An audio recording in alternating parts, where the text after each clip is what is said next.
Today, we're going to talk to a fellow grower, someone just like you. And she's going to share with us how to measure success on our growing journey, what it costs, what are the rewards, and how to find success in the little thing. Let's get growing. Hello, and welcome to the Pray Just Plant podcast, the show that talks about growing a garden, a homestead, a healthy family, and most importantly, growing closer to God. I'm your host, Crystal Media, owner of the Red Ridge Farm Homestead, where our mission is to help women of faith find the courage to grow healthy food for their family while building a closer relationship with our Lord and Savior. If that's you. Don't let the world hold you back. Pray, just plant. Welcome to the Pray Just Plant podcast. I'm your host, Crystal Media, and today we are going to be interviewing one of my neighbors. Now, here in Wyoming, a neighbor is within the next 10-mile radius.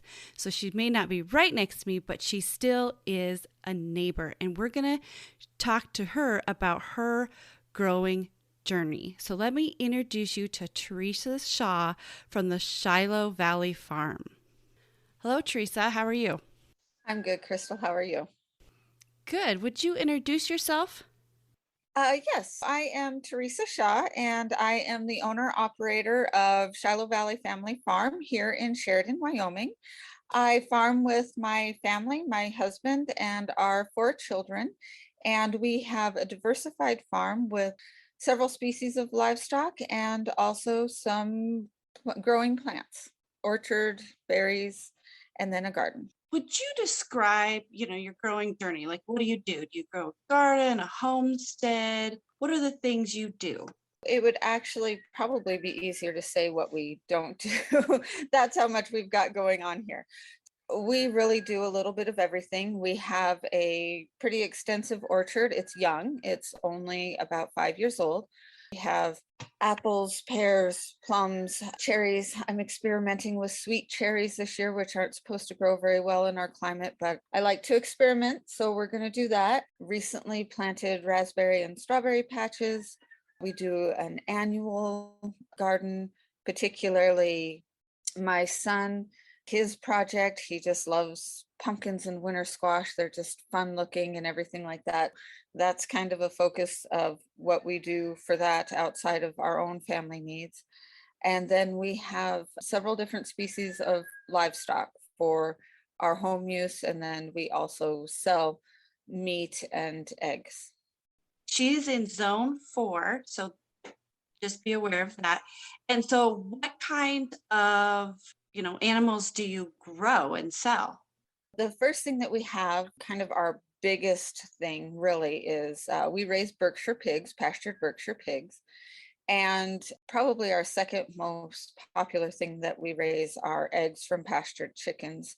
And kind of what started that is when we started this probably about 14 years ago, I thought of what can I get here in Wyoming easily that I can't grow myself, or that I'm not growing myself. And when I walk through the grocery store makes me kind of sick to my stomach to think of the way that it was raised.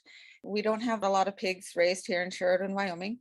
So that's why we started raising pigs, and we chose the Berkshires just for their meat quality. Then we started raising chickens for our own eggs, and also we don't sell the butchered meat, but we butcher all of the hens after they've kind of outlived their laying lifespan, and we butcher those, and they look a little naked on the table if you're going to try and put a roast chicken out there, but they make great stewing hens. That's a lot of what we do. And then we also have Jersey dairy cows, Nubian dairy goats, and then we also raise boar meat goats and Icelandic sheep. They are a triple purpose sheep, milk, meat, and fiber.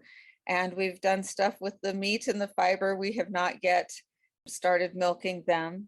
And then we have alpacas for fiber as well. And then we just this year started raising some turkeys for our own meat. And so I think that pretty much covers it as far as the livestock. Yeah. So what would be your favorite animal, since there's so many? Oh, wow. So that's really, really hard. So I love the personality of the goats. The Nubian goats have just this fun personality, and they're really personable. I don't know, pigs are brilliant, and they're just, when you actually handle them, they're really fun, and the sheep are just cute. So somewhere in there, I guess I forgot to mention I have horses because they don't actually serve a homesteading function for us. I suppose they're my absolute favorite animal, but when you talk about homesteading, it would be one of the other three, I guess. That doesn't answer your question. No, I mean, it does because it talks about how each animal has its own qualities, and that when we decide or choose to raise one, we need to look at those qualities. And even horses, because we raise horses also, yes, they don't do much function on the homestead, but they are entertainment, they are pleasure because you go out and ride them as a family. So they still fuel you. They still fuel you, not maybe the homestead part of it, but they fuel your soul. I like that. That is absolutely true. So how did you kind of hit on it a little bit that you started about 14 years ago, but how did you guys decide, like as a family, that you were going to do this? Because growing food is not an easy task. It's got a lot of hard work to it. And especially on the scale that you guys are doing, how did you guys decide even to start? You know, that goes back actually quite a few years. My husband and I were in the Air Force. I got out when we started having children. We love the military lifestyle. That was actually a hard decision, but what I wanted was I grew up in southeastern Montana, and what I wanted roots and a long-term community. The military has its own community, but a long-term community where my children could say this is home, just as I did when, still Miles City, Montana is still my home. I haven't lived there in 30 years, but it's still my home. And so I really wanted that for my family. And having grown up, I grew up on a farm, a much more conventional farm than what we have, but I liked the idea of working together as a family instead of all of us going our different directions. And the more I was learning about food and nutrition, and that was as soon as you get pregnant and you realize that you're growing another human inside of you, all of a sudden nutrition means so much more than it did when it was just you and you're young and healthy and everything. And then you've got all these growing people that you're responsible for their nutrition. And I guess a combination of all three of those, as far as the roots, the working together as a family, and the nutrition aspect of it, is what really, really got it all together for me, for us as a family. And it's true that you can, not in every case, it's still hard to get raw milk or pastured meats or whatever in a lot of places.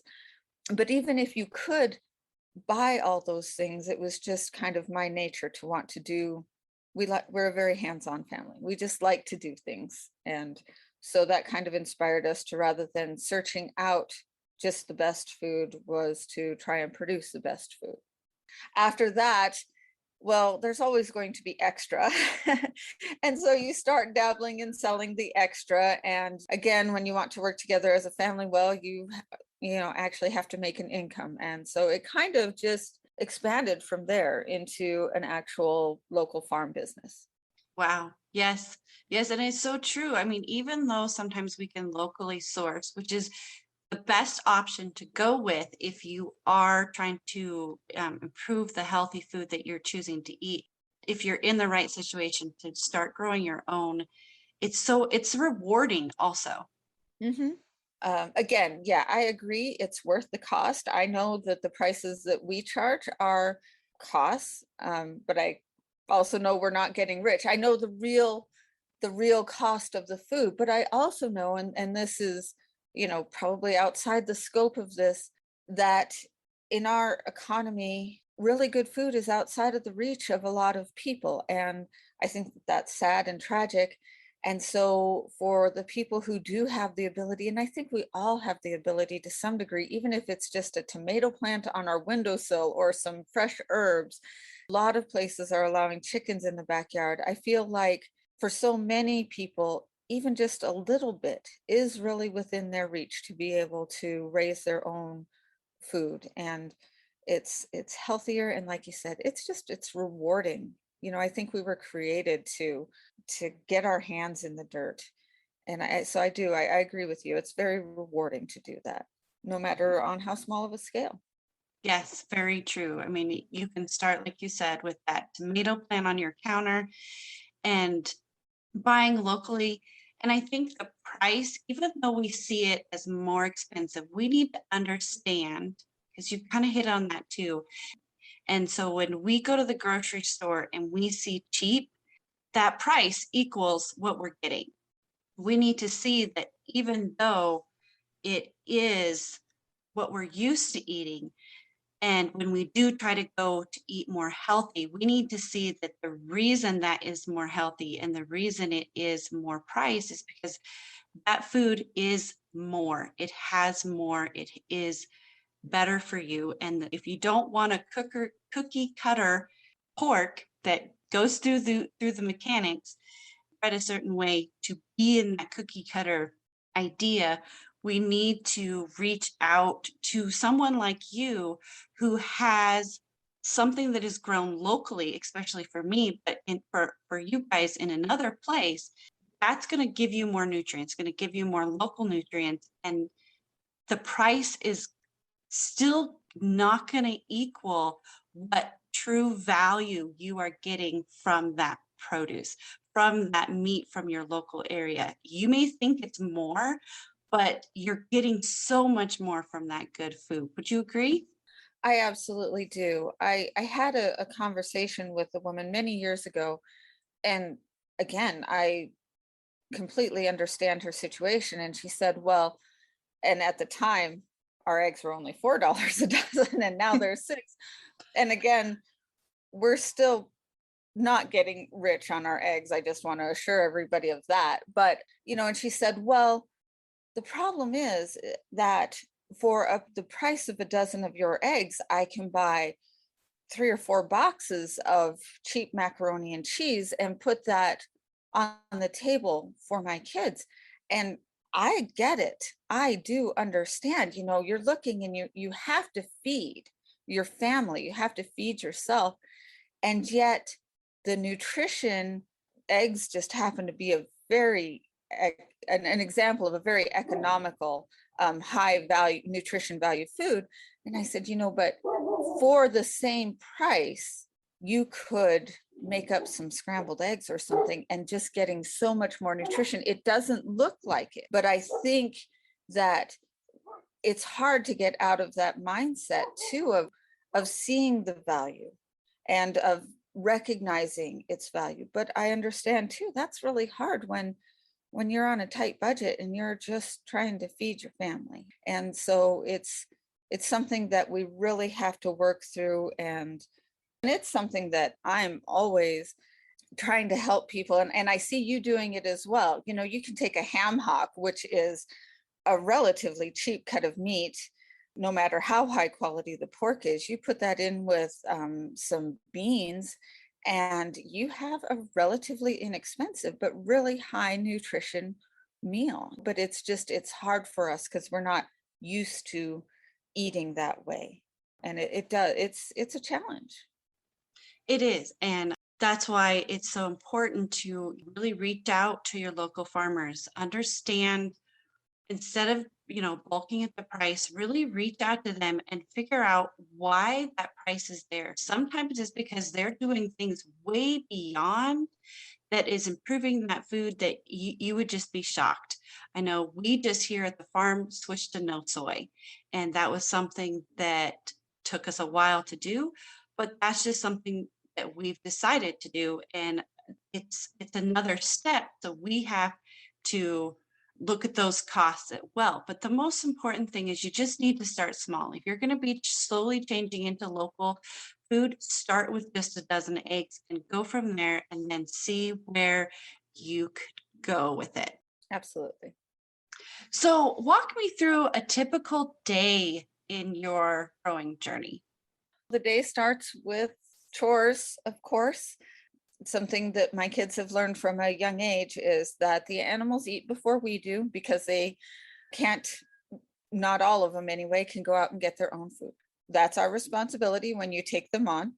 We try to, this summer has been so incredibly hot.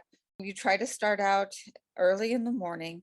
We start with milking, letting the chickens out from their coops to free range, making sure everything has their food and water. Again, because of the heat, that's a really great time to start the water on your garden so that you're not having to, we're trying to go to all drip irrigation. We still have to use some sprinklers in a few places. We try to get the water going really early and weed. It seems like when you have a garden, you just get done when you think that everything's good and they're back again. We do try to get a lot of our weeding done in the morning. We'll come in, we're homeschoolers, and we do tend to homeschool through the summer as well on a lighter schedule, simply because homeschool gets interrupted for planting and homeschool gets interrupted for spring when all the babies are being born, and it gets interrupted for harvest. We just try to keep a low-key schedule through the summers, that we come in through the hottest part of the day, and that's when we do our classwork and some food prep for dinner and all that kind of stuff. And then we go back out in the evenings. I try to get a little bit of weeding done in the evenings. Kind of depends on the mosquitoes, honestly, how much of that goes, keeping the water going throughout the day. And then same with evening chores. And then especially as homesteaders, you understand that dinner takes a while, because when you're making most of your food from scratch, instead of just opening cans, unless they're cans that you prepared, it takes a lot more time to prep your food for lunches and dinners when you're doing it yourself and using fewer convenience foods. And that's more time with your family. I mean, there's nothing like cooking with your family as well as growing too and weeding. Absolutely, yes. And it's been fun to watch them. My oldest son and his older sister, they're my two oldest kids. They actually had a deal growing up, because my daughter enjoyed cooking and being inside more, and my son enjoyed being outside doing the chores more. So they kind of had a deal that if there was something that I just threw out there needed to be done, that Katie would be more willing to do the inside things and my son would do more of the outside things. But as he was getting ready to leave for college this year, I said, you need to cook more. You need to know how to provide food for yourself other than scrambled eggs, which he's an awesome scrambled egg maker, but you can't live on eggs alone. And it was really fun to watch him actually really getting into, we ate a lot of barbecue sauce, barbecued pork ribs, and barbecue on our hamburgers, but it was still very fun to see him learning how to cook. And it's just, again, that's one of the things about homesteading and being able to eat well on a budget, is if you can cook yourself, and if you can learn how to cook with some of the cheaper cuts of meat and turn out a really good tasting meal, it's just it's an important skill to have. And so it was fun watching him learn to do that and really find out that he enjoyed it. Wow, that is true full circle growing. What would you say has been your biggest achievement in your growing journey so far? And what did you learn from it?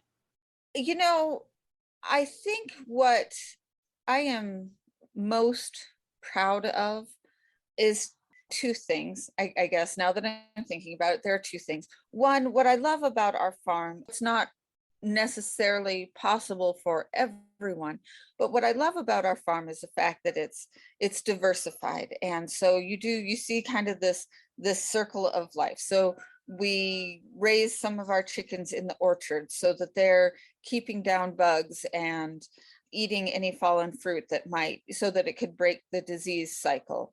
The wind just a couple weeks ago blew off a bunch of young pears, and yet those aren't going to waste. I went and threw those to my pigs, and just the animals out on the pasture are fertilizing the ground that ends up coming up and feeding them, and nothing seems to really go to waste. And it's just this neat cycle. And I love that. I feel like that's how it's supposed to be. We're not supposed to be these monocultures that you see everywhere. And I'm going to diverge a little bit with this story that just reminds me. I remember hearing a few years ago when Greek yogurt became so popular, but it ended up being kind of an environmental disaster because they had all this whey, which is what happens with Greek yogurt. You strain the whey off of it, and they had all this whey and they didn't know what to do with it. And I'm over here raising my hand saying, feed it to pigs. You need to feed it to pigs. But of course, the yogurt factories and the dairies were not next to the pig farms. And, it's supposed to be diversified and be able to be this cycle. And so we are not perfect in this at all, not even as close to perfect as I would like to be.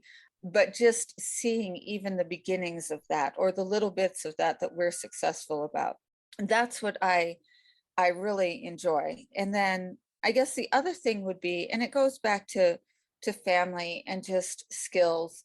My husband and I were in the Air Force and pretty successful by the world standards at what we were doing. But when we started doing this on our own, and I was a kid growing up on a farm, and I had my responsibilities, but it's not the same as doing it yourself when you're the one responsible. And so we start becoming more self-sufficient, doing these homesteading things, butchering our own chickens, milking our own animals, and finding out that, what, this is hard. It is definitely a learning experience. None of this just comes naturally or easily. You have to learn. And seeing our kids grow up, being able to do some of these things, learning these skills, it's extremely rewarding. And seeing my children, especially with the animals, respecting the fact that they give their life basically so that we can eat, and they aren't separated from that. Their meat doesn't just come to them in styrofoam packages. They've raised it, they've invested in it, they've become friends with it. So I love the family part of it, where we're working together, we're learning new skills together, we're more capable, and just so much more tied to our food. And that just makes it all the more valuable. It truly does. It is such an amazement to your first point. God created this world to interact. He didn't put all one animal on one continent or any of those Yes. things. Everything grows together. Herbivores, the predators, the different types of plants. I mean, even in a forest, you have 5 different layers, 6 different layers of plants. And when we as a society move away from that, it just, I mean, that's how God created our world. It's to work together. And as for your like the stuff for your family, I mean, yes, to have our food have a story and you be part of that story, it's just amazing. Yes, very powerful. Since you've told us your biggest achievement, the next question, what would you say your biggest failure has been, and what did you learn from it?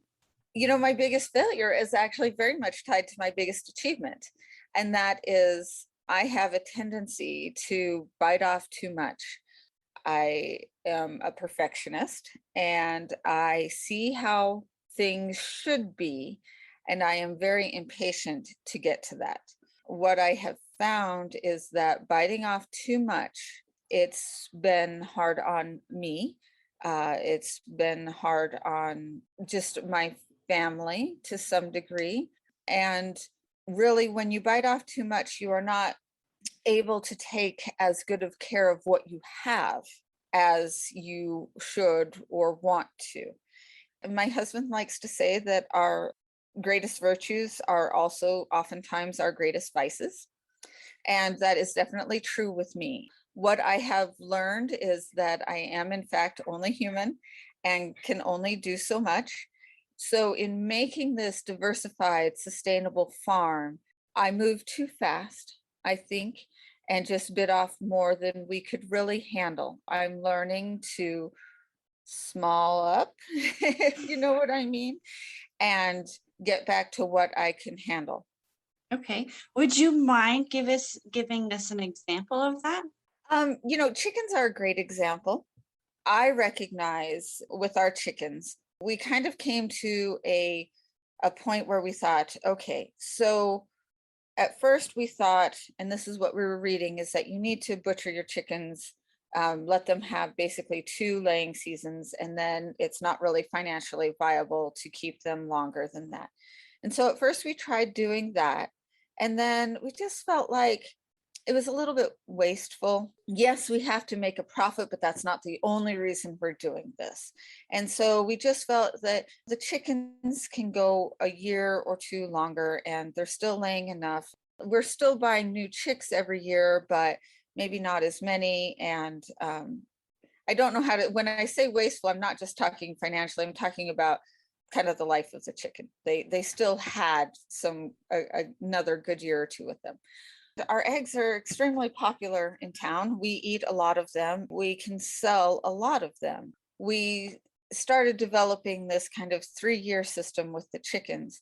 But then what we found happening is that we're not able to keep up then with the butchering and keeping rotating them, just because butchering is very time consuming. So right now we have a very large flock of kind of freeloading chickens because it was something where, well, we know we need to get new chicks every year because you've got to keep the young layers in there, and we time the chicks so that by the time they start laying, it's about when the older chickens are starting to molt, and that keeps our egg supply somewhat constant.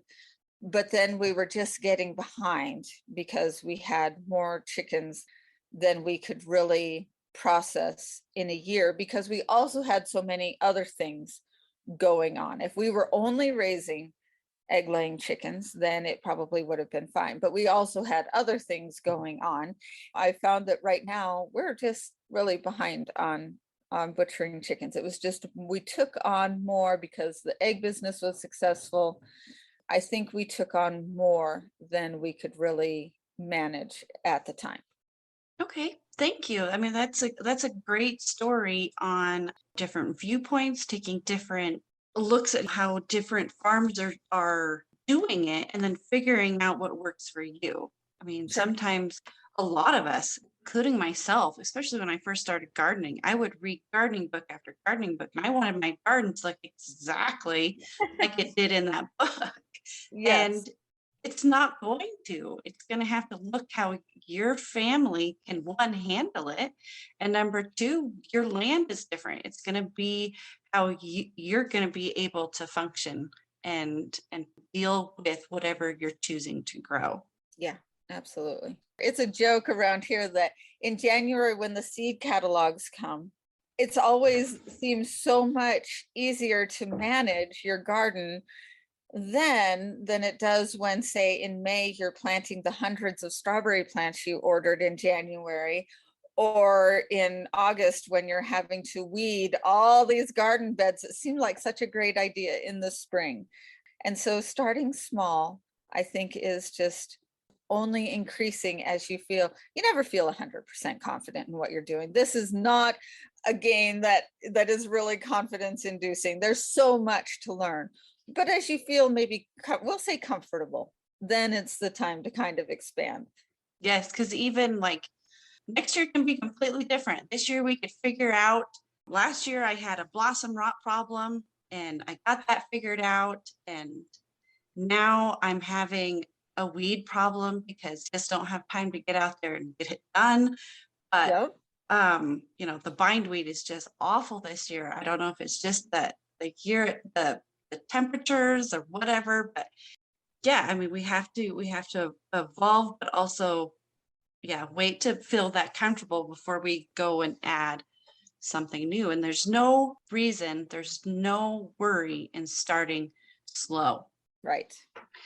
As a grower and listening to people that have contacted me or comments on different things that through my workshops and things, one of the biggest things that I find is that a lot of people don't want to start on their growing journey because of fear.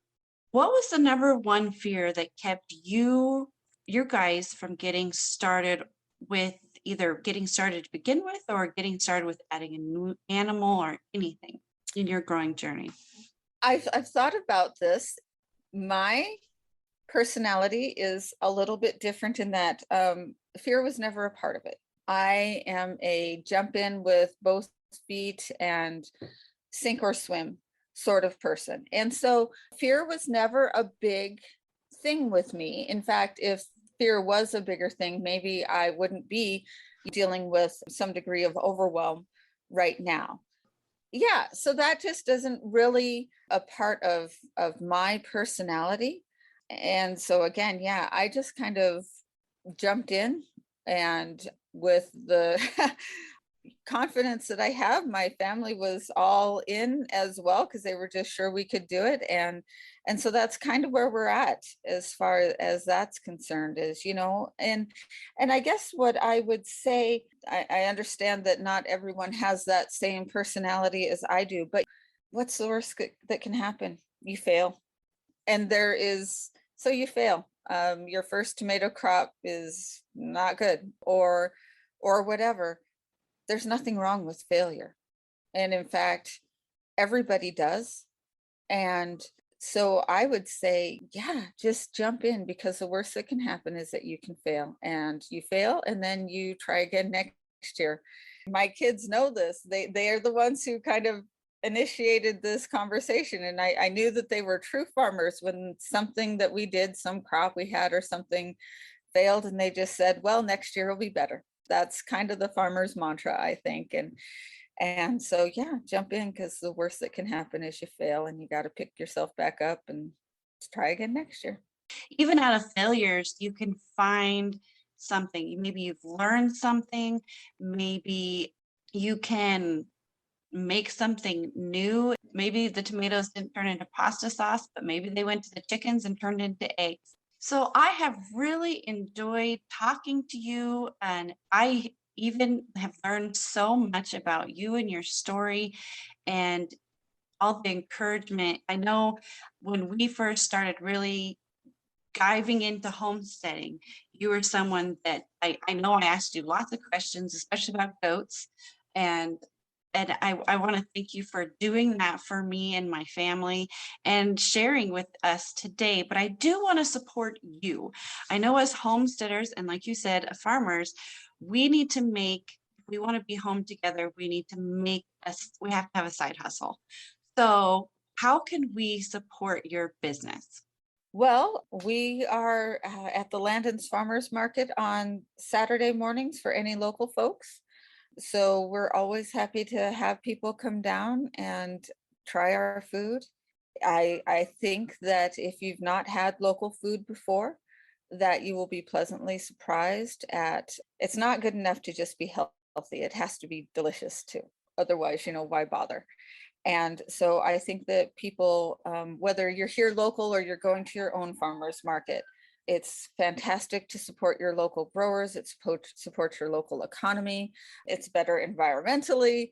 And I think that most people who haven't tried local nutrient-rich food will be just pleasantly surprised at how good it really is. Who are nearby, but maybe not here locally, we do have a website. It's www.shilohvalleyfamilyfarm.com.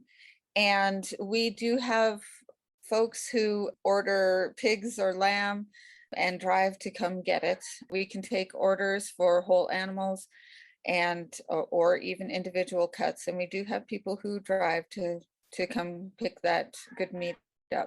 That's a possibility as well. Okay. And so maybe if you're not local, maybe if we live across the United States, how could we support you maybe on social media or find you on social media? Well, we do have an Instagram page. We're Shiloh Valley Farm. And then we also have a Facebook page, and that's under Shiloh Valley Family Farm. So you could find us there. So, Theresa, I want to thank you for coming, telling us your growing story. And just you guys remember, if you want to support her locally, head out to Landon's or go to her website, www.shilohvalleyfamilyfarm.com. And on social media, Instagram at Shiloh Valley Farm and Facebook at Shiloh Valley Family Farm. So, Theresa, I want to thank you for joining us. And I can't wait to hear more about how your growing journey continues. I want to thank Theresa Shaw for joining us today and sharing her journey with us and showing us that the growing journey has costs and it also has rewards. Some rewards are huge and some are small, but they're all worth the journey. I also want to thank you for listening and joining me today. I truly appreciate you. And if this is your first time listening to the Pray Just Plant podcast, I want to welcome you to the Red Ridge Farm family. If you need any free resources, have any questions, you can go to my website, www.redridgefarm.org. And in fact, you can even contact me there and I will answer your questions to the best of my knowledge. And again, I appreciate you for listening. And as always, don't let the world hold you back. Pray, just plant.